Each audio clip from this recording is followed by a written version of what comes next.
नमस्कार। कल भाजपा की केंद्र सरकार ने सीए लागू करने का नोटिफिकेशन जारी किया है। 10 साल देश पे राज करने के बाद ऐन चुनाव के पहले इन लोगों को सीए की बात करनी पड़ रही है। अगर 10 साल में कुछ अच्छा काम कर लेते तो शायद आज सीए की जगह अपने कामों पे वोट मांग रहे होते। आज देश के सामने सबसे बड़ी समस्या महंगाई और बेरोजगारी की है। किसी को भी घर चलाना मुश्किल हो रहा है, इतनी ज़्यादा महंगाई हो गई है, कमर तोड़ महंगाई हो रही है। उधर हमारे युवा दर दर की ठोकरें खा रहे हैं रोजगार के लिए, उनके ऊपर डंडे लाठियां बरसाई जा रही हैं। ऐसे में सरकार बेरोजगारी और महंगाई का समाधान ढूंढने की बजाय सीए की बात कर रही है, तो ये बड़े दुख की बात है। ये सीए आखिर है क्या?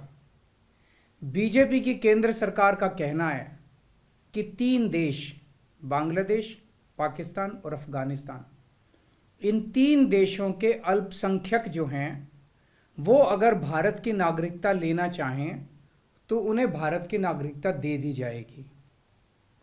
इसका मतलब बड़ी संख्या में यहाँ से अल्पसंख्यकों को हमारे देश में लाया जाएगा, उनको रोज़गार दिए जाएंगे, उनके लिए घर बनाए जाएंगे, उनको यहाँ बसाया जाएगा। अजीब बात है ना।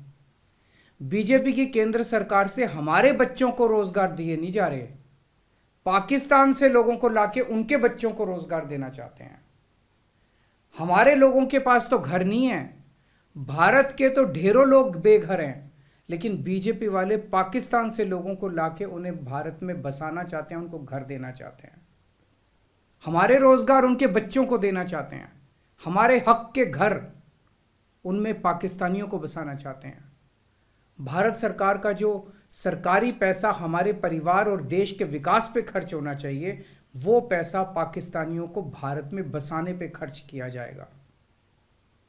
इन 3 देशों में लगभग 2.5 से 3 करोड़ अल्पसंख्यक हैं। ये तीनों बहुत गरीब देश हैं। जैसे ही भारत के दरवाजे खुलेंगे, इन 3 देशों से भारी भीड़ हमारे भारत में आ जाएगी। अगर इन 2.5-3 करोड़ में से 1.5 करोड़ लोग भी भारत आ गए तो कौन देगा इनको रोजगार? कहाँ बसाओगे इनको?